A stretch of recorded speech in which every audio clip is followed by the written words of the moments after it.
May bagong blessing dol na sa do. Og lagono, og langog. Pisar na sa taan karon dol og blessing na to. Mao ni karon no. Ang panahon karon ulan-ulan gyud nga rin sa amo ah. Tignaw gani. Oh. Buhi apa ba? Kirig-kirig pa. Ano ba kasi idlin? Isa ra gani ko na nakabirahan. Mao ni pagka-presko dol ba kay nagginawa pag yun.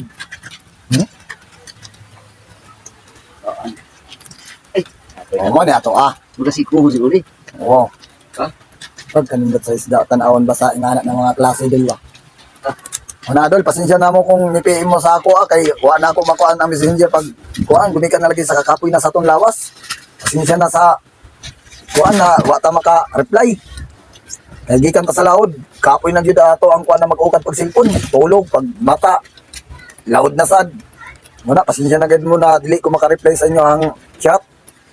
Kung calling noon dol ka na agad noon, for sure good na ako na ma-receive na mga tawag.